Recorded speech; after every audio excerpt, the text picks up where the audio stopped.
요즘 뉴스 보시면서 왜 이렇게 북한 이야기가 자주 나오지?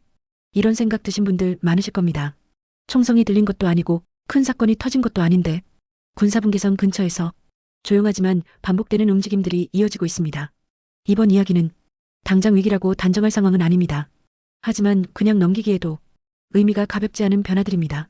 오늘은 북한군이 왜 자꾸 선을 넘는지, 우리 군의 대응은 왜 달라졌는지, 그리고 이 상황을 어떤 시선으로 바라봐야 할지 차분하게 정리해 보겠습니다. 자극적인 해석이 아니라 사실을 바탕으로 조용히 짚어보는 시간입니다.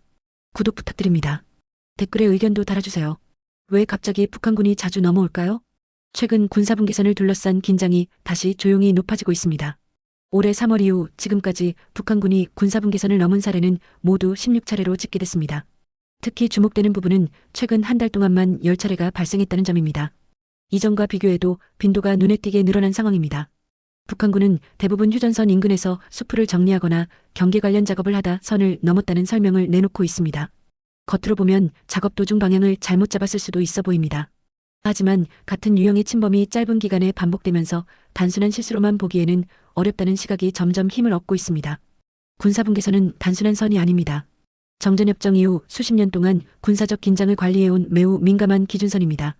이 선을 넘는 행위 자체가 상대방에게는 명확한 군사적 메시지로 받아들여질 수밖에 없습니다. 그렇기 때문에 군 당국은 침범 횟수와 패턴을 면밀히 살펴보고 있습니다. 더 우려되는 부분은 일부 지역에서 군사분계선 이남의 지뢰를 매설한 정황까지 포착됐다는 점입니다. 지뢰는 단순한 작업도구가 아니라 군사적 방어수단입니다. 이는 북한이 현장 상황을 보다 적극적으로 관리하거나 자신들에게 유리한 환경을 만들려는 시도일 수 있다는 분석으로 이어집니다. 전문가들은 이런 움직임을 회색지대 도발의 전형적인 사례로 보고 있습니다. 전면 충돌로 이어질 만큼 강하지는 않지만 계속해서 상대를 압박하고 반응을 시험하는 방식이라는 설명입니다. 실제로 이런 저강도 행동은 국제사회에서도 즉각적인 대응을 이끌어내기 어렵다는 특징이 있습니다. 이처럼 북한군의 잦은 침범은 단순한 현장 해프닝이 아니라 현재 한반도 정세 속에서 어떤 의도가 깔려 있는지 차분히 살펴볼 필요가 있는 사안입니다. 겉으로는 조용하지만 그 안에서는 분명히 이전과 다른 흐름이 감지되고 있습니다. 지금 이 상황을 어떻게 해석하느냐에 따라 앞으로의 대응 방향도 달라질 수밖에 없습니다. 작업 중 실수일까요? 계산된 행동일까요? 북한군은 군사분계선을 넘은 이유에 대해 대체로 비슷한 설명을 내놓고 있습니다. 휴전선 인근에서 수풀을 제거하거나 경계시설을 정비하는 작업을 하다 보니 의도치 않게 선을 넘게 됐다는 주장입니다. 겉으로 보면 충분히 있을 수 있는 상황처럼 들립니다. 실제로 군사분계선 일대는 지형이 복잡하고 표시가 뚜렷하지 않은 구간도 존재합니다. 하지만 문제는 이런 설명이 반복된다는 점입니다. 같은 유형의 침범이 짧은 기간 안에 여러 차례 이어지면서 단순한 실수라고 보기에는 설득력이 점점 떨어지고 있습니다. 군 당국이 주목하는 것도 바로 이 반복성입니다. 우발적인 사고는 대개 일회성에 그치지만 최근 상황은 일정한 패턴을 보이고 있기 때문입니다. 특히 눈여겨볼 부분은 일부 지역에서 군사분계선 이남에 지뢰를 매설한 정황이 포착됐다는 점입니다. 지뢰는 작업 도중 우연히 설치되는 물건이 아닙니다. 명확한 군사적 목적과 지시가 있어야만 사용되는 장비입니다. 이로 인해 단순 작업 중 실수라는 북한의 설명과 실제 현장 상황 사이에 괴리가 있다는 지적이 나오고 있습니다. 전문가들은 이런 움직임을 북한 특유의 저강도 도발 전략으로 해석합니다. 큰 충돌을 일으키지는 않지만 상대방의 대응을 살피고 긴장을 지속적으로 유지하려는 방식입니다. 이런 행동은 국제사회에서도 강한 제재나 압박으로 이어지기 어렵다는 점을 북한도 잘 알고 있다는 분석입니다. 또 다른 해석도 있습니다. 북한이 군사분계선의 실질적 의미를 흔들려는 시도일 수 있다는 것입니다. 반복적으로 선을 넘고 작업을 명분으로 삼아 경기를 흐리게 만들면 시간이 지날수록 기준선 자체가 모호해질 수 있다는 우려입니다. 말이 아닌 행동으로 상황을 바꾸려는 전략이라는 평가가 나오는 이유입니다. 결국 이 문제는 실수냐 의도냐를 단순히 나눌 수 있는 사안이 아닙니다. 북한의 설명만 놓고 보면 작업 중 사고처럼 보일 수 있지만 반복되는 패턴과 군사적 조치들을 함께 보면 보다 계산된 행동일 가능성도 충분히 제기됩니다. 그래서 군과 전문가들은 지금 이 움직임을 단순한 현장 문제로 치부하지 않고 한반도 전체 안보 흐름 속에서 바라보고 있습니다. 우리 군의 대응이 달라졌습니다. 군사분계선을 둘러싼 긴장 속에서 눈에 띄는 변화가 하나 있습니다. 바로 우리 군의 대응 방식입니다. 과거에는 북한군이 군사분계선을 넘는 순간 정해진 절차에 따라 경고 방송 이후 곧바로 경고 사격이 이뤄지는 경우가 대부분이었습니다. 이는 명확한 신호를 보내기 위한 조치였습니다. 선을 넘으면 반드시 대가가 따른다는 메시지였습니다. 하지만 최근 들어 이런 대응이 달라지고 있습니다. 지난달 발생한 북한군 침범 사례 가운데 일부는 경고 방송만 실시되고 경고 사격까지 이어지지 않았습니다. 이 변화의 배경에는 국방부의 새로운 지침이 있습니다. 군사분계선 침범 상황에서 사격에 앞서 상황을 보다 면밀히 평가하라는 지침이 내려진 것입니다. 이 지침은 우발적인 충돌을 막고 상황을 안정적으로 관리하겠다는 취지로 설명됩니다. 실제로 군사분계선 인근에서는 작은 오해나 판단 착오가 큰 충돌로 번질 수 있습니다. 그렇기 때문에 신중함을 강조하는 방향 자체는 이해할 수 있다는 평가도 나옵니다. 그러나 현장의 시선은 다소 복잡합니다.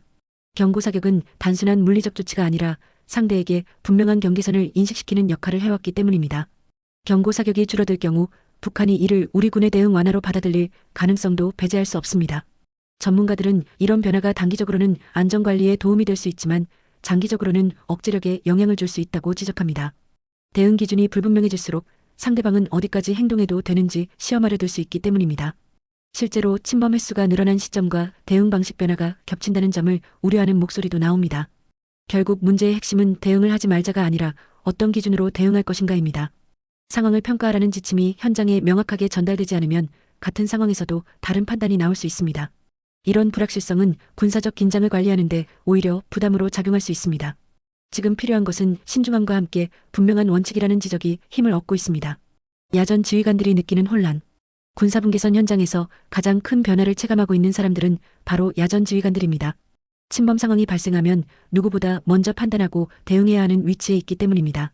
과거에는 기준이 비교적 단순했습니다. 선을 넘으면 정해진 절차에 따라 경고 방송과 경고 사격을 순서대로 진행하면 됐습니다. 하지만 최근 지침이 바뀌면서 상황은 달라졌습니다. 이제는 사격에 앞서 침범이 의도적인지 단순 실수인지부터 판단해야 합니다. 이 판단은 현장 지휘관의 몫으로 넘어왔습니다. 문제는 이 판단이 매우 짧은 시간 안에 이루어져야 한다는 점입니다. 수초에서 수분 사이에 결정해야 하는 상황에서 그 책임은 고스란히 현장에 남습니다. 현장에서는 이런 요구가 부담으로 작용하고 있습니다.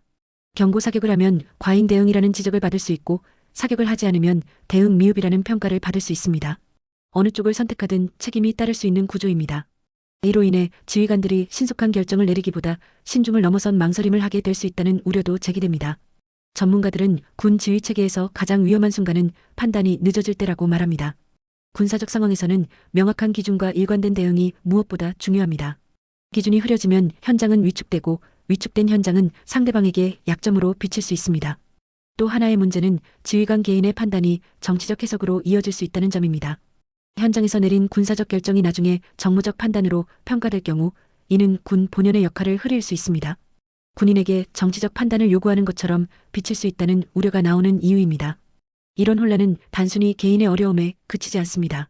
현장 대응의 일관성이 무너지면 전체 군사 대응 체계에도 영향을 미칠 수 있습니다. 그래서 일부 전문가들은 현장 지휘관의 부담을 줄이기 위해서라도 보다 명확하고 단순한 대응 기준이 필요하다고 강조합니다. 군사분계선이라는 민감한 공간일수록 판단의 여지는 최소화돼야 한다는 지적입니다. 북한은 왜 회담에 응답하지 않을까요? 우리 정부는 최근 군사분계선을 둘러싼 긴장이 반복되자 이를 관리하기 위한 군사회담을 북한에 제안했습니다. 핵심은 군사분계선의 기준선을 다시 확인하고 현장에서 발생하는 오해와 충돌 가능성을 줄이자는 것이었습니다. 대화를 통해 문제를 정리하자는 제안이었습니다. 하지만 북한은 이 제안에 아무런 공식적인 답을 내놓지 않고 있습니다. 거부도 수락도 아닌 침묵을 선택한 것입니다. 전문가들은 이 무응답 자체가 하나의 메시지라고 해석합니다. 대화의 장으로 나오지 않음으로써 기존의 질서와 기준을 그대로 인정하지 않겠다는 뜻을 간접적으로 드러낸다는 분석입니다. 군사분계선은 정전협정에 근거한 선입니다. 북한이 회담에 응답하게 되면 그 선의 존재와 효력을 다시 한번 확인하는 결과로 이어질 수 있습니다. 북한 입장에서는 이런 결과를 원하지 않을 가능성이 큽니다. 그래서 말로 합의하기보다는 행동을 통해 상황을 바꾸려 한다는 해석이 나옵니다. 실제로 북한은 회담 제안에는 침묵하면서도 현장에서는 계속해서 움직임을 이어가고 있습니다. 반복되는 침범과 작업 활동은 시간이 지나면서 새로운 현실로 굳어질 수 있습니다. 전문가들은 이를 기정사실화 전략이라고 부릅니다. 조용하지만 꾸준히 행동을 쌓아가면서 상대의 대응을 시험하는 방식입니다. 이런 전략은 상대방이 강하게 대응하기 어려운 점을 노린 것입니다. 대화를 거부한다고 해서 즉각적인 제재나 군사적 조치로 이어지기는 쉽지 않습니다. 반대로 현장에서의 작은 행동들은 국제사회에서도 큰 주목을 받지 않는 경우가 많습니다. 북한은 이런 점을 계산하고 있다는 평가입니다. 결국 북한의 무응답은 소극적인 태도가 아니라 매우 계산된 선택으로 볼 수 있습니다. 지금 이 국면에서 북한은 말보다는 행동을 통해 주도권을 잡으려는 모습을 보이고 있습니다. 그래서 전문가들은 회담 제안의 성패보다 북한이 현장에서 어떤 행동을 계속 이어갈지를 더 중요하게 지켜봐야 한다고 말합니다. 이 상황을 어떻게 봐야 할까요? 지금의 상황을 놓고 가장 많이 나오는 질문은 이것입니다. 이게 정말 위험한 상황이냐는 물음입니다. 결론부터 말씀드리면 당장 총성이 오가거나 큰 충돌로 이어질 가능성은 높지 않습니다. 하지만 그렇다고 해서 가볍게 볼 일도 아니라는 점에서 많은 전문가들이 신중한 경계를 주문하고 있습니다.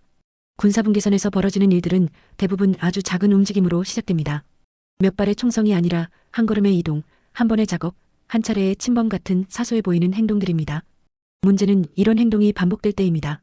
작은 사건이 쌓이면 어느 순간 새로운 기준처럼 굳어질 수 있기 때문입니다. 전문가들이 가장 우려하는 부분도 바로 이 지점입니다. 명확했던 경계선이 반복적인 침범과 대응 완화 속에서 점점 흐려질 가능성입니다. 선이 흐려지면 그 다음에는 어디까지가 허용되는지에 대한 기준도 흔들릴 수밖에 없습니다. 이 과정은 조용히 진행되기 때문에 더 위험하다는 평가가 나옵니다. 또 하나 중요한 점은 대응의 일관성입니다. 상황을 안정적으로 관리하는 것도 중요하지만 상대가 예측할 수 있는 분명한 원칙 역시 필요합니다. 오늘은 경고 사격을 하고 내일은 하지 않는다면 상대는 그 차이를 분석하려 들 것입니다. 이런 분석은 곧 추가 행동으로 이어질 수 있습니다. 그래서 일부 전문가들은 지금이야말로 강경과 유화라는 단순한 구분을 넘어 원칙 중심의 대응이 필요한 시점이라고 말합니다. 감정적인 대응이 아니라 정해진 기준에 따른 차분한 대응이 오히려 긴장을 낮출 수 있다는 설명입니다. 시니어 세대에게 이 상황은 낯설지 않을 수도 있습니다. 과거에도 한반도에서는 큰 충돌 없이도 긴장이 오래 지속된 시기가 많았습니다. 중요한 것은 위기를 과장하지도 무시하지도 않는 균형 잡힌 시각입니다. 지금 벌어지고 있는 일들을 차분히 지켜보면서 어떤 변화가 이어지는지를 살펴보는 것이 필요합니다. 결국 이 문제는 하루 이틀에 끝날 사안이 아닙니다. 작은 움직임들이 쌓여 만들어질 다음 국면을 어떻게 관리하느냐가 관건입니다. 그래서 전문가들은 지금 이 상황을 조용하지만 중요한 분기점으로 바라보고 있습니다. 오늘 살펴본 내용처럼 지금의 상황은 당장 무력 충돌로 이어질 국면은 아닙니다. 하지만 한반도의 긴장은 항상 큰 사건이 아니라 작은 움직임에서 시작됐다는 점도 우리는 잘 알고 있습니다. 선을 넘는 횟수가 늘어나고 대응 방식이 달라지고 대화는 멈춘 채 행동만 이어지는 흐름. 이 모든 것이 어떤 방향으로 쌓여갈지는 앞으로의 선택에 달려 있습니다. 중요한 건 불안에 휩쓸리지도 무관심으로 넘기지도 않는 태도입니다. 조용하지만 중요한 변화들을 차분히 지켜보는 것, 그게 지금 우리가 할 수 있는 가장 현실적인 대응일지도 모릅니다. 앞으로도 복잡한 이슈를 쉽고 정확하게 정리해드리겠습니다. 시청해주셔서 감사합니다.